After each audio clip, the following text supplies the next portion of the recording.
1997 கிட்டத்தட்ட 28 வருஷம் சினிமாக்குள்ள என்ட்ரி ஆகி நம்மளை எல்லாம் சிரிக்க வச்ச காமெடி நடிகர் ரோபோ சங்கர் அவர் தன்னோட 46வது வயசுல உயிரை விட்டுட்டாரு. உயிரை விட்டதுக்கான காரணம் என்ன அப்படின்னா நம்ம எல்லாத்துக்குமே நல்லாவே தெரியும். அவருக்கு மஞ்சள் காமாலை அப்படின்ற ஒரு நோயோட அறிகுறி இருந்திருக்கு. மஞ்சள் காமாலை நம்ம எல்லாருமே எந்த மாதிரி நினைச்சிட்டு இருக்கோம் அப்படின்னா சாதாரண நோய் தான், ஈஸியா சரியாயிடும் அப்படின்னு நினைச்சுக்கிட்டு இருக்கோம். ஆனா இந்த மஞ்சள் காமாலை எப்ப நம்ம உடம்புல இருக்கிறதே ஃபர்ஸ்ட் வெளியே தெரிய வரும் அப்படின்னா இது கிட்டத்தட்ட ஒரு கேன்சருக்கு ஈக்குவலான ஒரு நோய். கேன்சர் 50% நம்மளுக்கு முடிஞ்சதுக்கு அப்புறம் தான் நம்மளுக்கு வெளியவே கொஞ்சம் கொஞ்சமா அறிகுறிகள் தெரிய ஆரம்பிக்கும். அந்த 50% தாண்டின உடனேயே அதுல இருந்து நம்ம ரெக்கவர் ஆகி வெளியே வர்றது அதை விட ரொம்ப ரிஸ்கான விஷயமா இருக்கும்.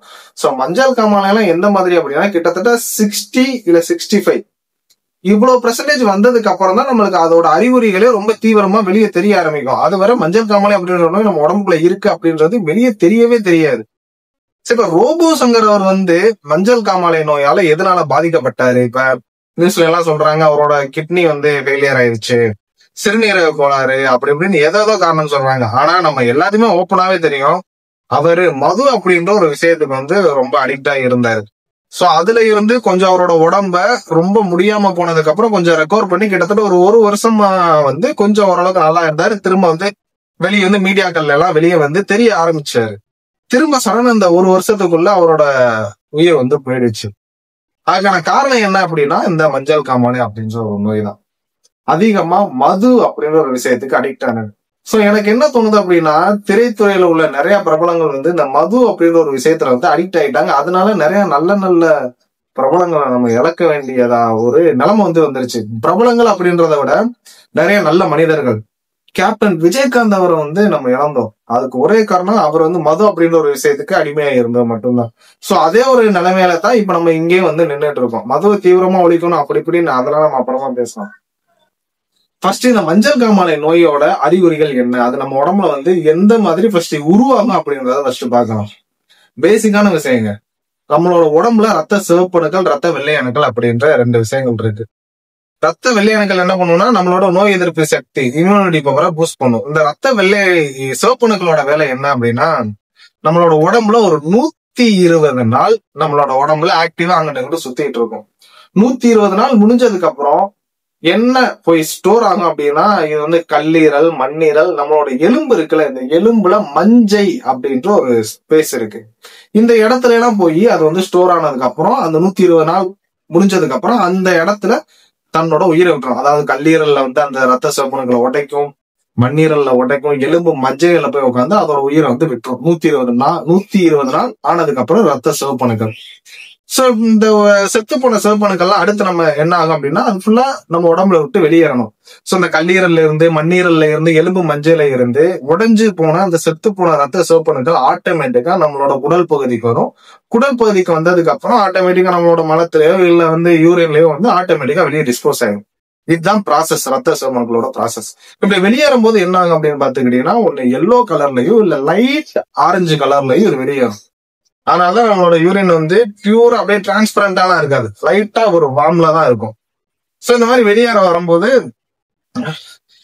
இப்படி வெளியேறாம இதுல வர்ற பிரச்சனை கல்லீரல் எல்லாம் வெளியே அனுப்புறது. இதை ப்ராசஸ் பண்ணி முக்கியமா கல்லீரலோட வேலை என்னன்னா இது குடல் பகுதிக்கு அனுப்புறது. சோ கல்லீரல் இந்த வேலையை ஃபர்ஸ்ட் ஸ்டாப் பண்ணும். எதனால ஸ்டாப் பண்ணும் அப்படின்னா மது அதிகமா குடிக்க ஆரம்பிக்கிறதுனால நம்ம உடம்புல எந்த ஒரு சாப்பாடை சாப்பிட்டாலுமே அது கல்லீரலை தாண்டி நம்ம உடம்புக்குள்ள போகவே போகாது. நம்ம எல்லாருக்குமே கல்லீரல் அப்படின்ற விஷயம் பெருசாவே தெரியாது. நம்ம உடம்புல ஹார்ட்டை விட ரொம்ப முக்கியமான ஒரு விஷயம் கல்லீரல். ஏன்னா அந்த ஒரு ஆபரேஷன் பண்றதா ரொம்ப சென்சிட்டிவான விஷயம். அது மட்டும் இல்லாம இவ்வளவு பெருசா இருக்கக்கூடிய கல்லீரல், ஆக்சுவலா எனக்கு சைஸ் தெரியல, இவ்வளவு பெருசா இருக்கக்கூடிய கல்லீரலை இவ்வளவு சைஸ் ஆனா கூட திரும்ப ஆட்டோமேட்டிக்கா அது பெருசா வளர்ந்து வந்துடும்.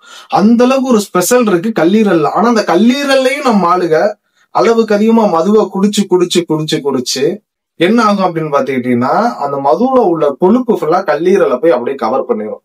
சோ கல்லீரல் என்ன ஆகும் அப்படின்னா இத்தனை பெர்சன்டேஜ் 70, 80, 60, 50, 40 இந்த மாதிரி அதோட ஒரு பெர்சன்டேஜோட ஆயுள் காலம் கல்லீரல் ஆயுள் காலம் குறைஞ்சுக்கிட்டே வரும்.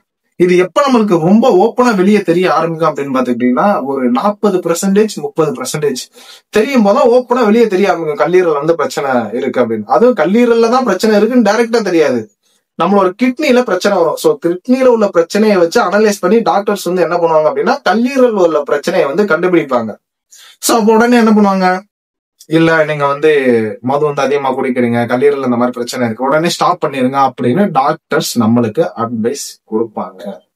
சோ அப்படி கேட்ட உடனேயே நம்ம என்ன பண்ணணும் அப்படின்னா மது அந்த டயத்திலே விட்டுட்டு அதுக்கப்புறம் நம்மளோட சாப்பிடுற சாப்பாடுல நிறைய கண்ட்ரோல் எல்லாம் சொல்லுவாங்க, அதெல்லாம் ஃபாலோ பண்ணோம் அப்படின்னா கல்லீரலை நம்ம காப்பாத்தலாம். மஞ்சள் காமாலை நம்ம உடம்ப வந்து அட்டாக் பண்ணாம ஓரளவுக்கு ரெக்கவர் பண்ணி சீக்கிரம் திரும்ப வர்றதுக்கான வாய்ப்பு இருக்கு. சரி தீரா, அதையும் கேட்காம குடிச்சுக்கிட்டே இருக்கான் அப்படின்னா கல்லீரல் வந்து டோட்டலா டேமேஜ் ஆகும். அதுக்கப்புறம் நம்மளோட உயிரை காப்பாத்தலாமா அப்படின்னு கேட்டீங்கன்னா என்ன சொல்றது, இந்த கடவுள் பிச்சை போடுவாரு அப்படின்ற மாதிரி ஒரு விஷயம் இருக்கு. இப்ப சின்ன குழந்தைங்களா இருந்தாங்க அப்படின்னா அவங்களோட பேரண்ட்ஸோட கல்லீரலை அவங்களுக்கு கொடுக்கலாம். ஃபுல்லா கொடுக்க மாட்டாங்க, பாதியை கட் பண்ணி கொடுப்பாங்க. கொடுத்ததுக்கு அப்புறம் அந்த கல்லீரல் திரும்ப அவங்களுக்குள்ள உடம்புக்குள்ள வந்துடும். திரும்ப அவங்களும் கொஞ்சம் ஃபுட் எல்லாம் கண்ட்ரோல் பண்ணணும், இவங்கெல்லாம் ஃபுட் எல்லாம் கண்ட்ரோல் பண்ணணும்.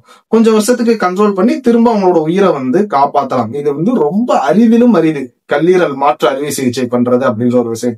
ஆனா ரோபோ சங்கர் அவர்களுக்கு வந்து இந்த மாற்று அறுவை சிகிச்சை வந்து பண்ணல. அதுக்கான காரணம் என்னவா இருக்கும் அப்படின்னு எனக்கு தோணுது அப்படின்னா, இப்ப சின்ன குழந்தைங்க அப்படின்னா அவங்களோட பேரண்ட்ஸ் வந்து கல்லீரலை கொடுக்கறதுக்கு முன் வருவாங்க.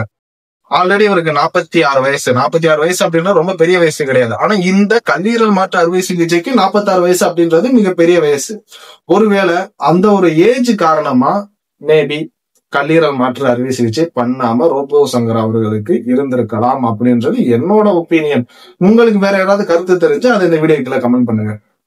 சோ இந்த மாதிரி தான் மது அருந்தா ஃபர்ஸ்ட் கல்லீரல் டேமேஜ் ஆகும். அந்த கல்லீரல் டேமேஜ் ஆனதுக்கு அப்புறம் ஹாஸ்பிட்டல் போனதுக்கு அப்புறம் கிட்னி தான் ஃபர்ஸ்ட் ஃபெயிலியர் ஆன மாதிரி நமக்கு வந்து காட்டுவாங்க, ஷோ ஆகும். நம்மளோட உடம்புல வந்து ஃபர்ஸ்ட் அதுதான் வெளியே வந்து தெரிய ஆரம்பிக்கும். சோ கிட்னில வர பிரச்சனைனால கல்லீரல பிரச்சனை இருக்கு அப்படின்னு சொல்லிட்டு நம்மளுக்கு நிறைய ரூல்ஸ் அண்ட் ரெகுலேஷன்ஸ் சொல்லுவாங்க. அதெல்லாம் ஃபாலோ பண்ணி வந்தோம்னா இந்த மஞ்சள் காமாலை அப்படின்ற நோயில இருந்து தப்பிச்சு வெளியே வரலாம்.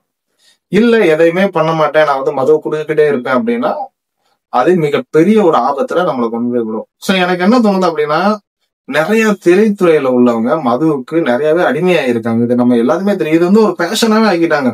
அதிகமா வந்து ஸ்மோக் பண்ணுவாங்க, அதிகமா வந்து ட்ரிங்க்ஸ் பண்ணுவாங்க. இதெல்லாம் வந்து அவங்களோட ஒரு என்ன சொல்ல அவங்களோட பேஷன். ஏன்னா அவங்க வந்து அதிகமா திங்க் பண்ணிட்டே இருப்பாங்க, திரைத்துறையில உள்ளவங்க ஏதாவது திங்க் பண்ணிட்டே இருப்பாங்க அப்படின்னு சொல்லிட்டு ஒரு நிமிஷத்துக்கு ஒரு 4 தம் அடிப்பாங்க. இந்த மாதிரியே அவங்க வந்து அடிக்ட் ஆகிட்டே கிடக்காங்க. சோ நான் என்ன சொல்றேன் அப்படின்னா ஓகே எல்லாம் ஓகே தான், திரைத்துறையில இருந்து பிரபலமாகிறது எல்லாமே ஓகே தான். மது அப்படின்ற ஒரு விஷயத்த வந்து நாட்டுக்கும் வீட்டுக்கும் கேடு அப்படின்னு சொல்லி நம்ம வந்து எல்லா படம் போடுறதுக்கு முன்னாடியும் சொல்லுவாங்க. ஆனா அப்படி சொல்றவங்க தான் அந்த படத்துல உள்ள எல்லா டைரக்டர்ஸ் முதல் அதிகமா டைரக்டர்ஸ் வெற்றிமாறன் அவர்லாம் வந்து அதிகமா தம் அடிப்பேன், ஸ்மோக் பண்ணுவேன் அப்படின்ற மாதிரி எல்லாம் வந்து ஏதோ ஒரு வீடியோலாம் நான் வெளியே வந்து பார்த்தேன். சோ இதெல்லாம் கொஞ்சம் கண்ட்ரோலா இருந்துகிட்டா அவங்களோட உயிரை வந்து கொஞ்ச நாள் காப்பாது. ஏன்னா நிறைய நல்ல மனிதர்கள் கொஞ்சம் வருஷத்துக்கு முன்னாதான் கேப்டன் விஜயகாந்த் அவர் வந்து இழந்தோம். இப்போ ரோபோ சங்கர் இந்த வருஷம் இன்னும் எத்தனை அப்படின்றது எனக்கு தெரியல. சோ நீங்க என்ன நினைக்கிறீங்க, மது அப்படின்ற ஒரு போதை பொருள் வந்து நம்ம உயிரையே கொல்லுது அப்படின்னா அந்த மது நம்மளோட இந்த நாட்டுக்கு வீட்டுக்கு தேவையா தேவையில்லையா அப்படின்ற உங்களோட ஒப்பீனியன் என்ன அப்படின்றத வீடியோக்களை கமெண்ட் பண்ணுங்க. Rest in peace Robo Shankar.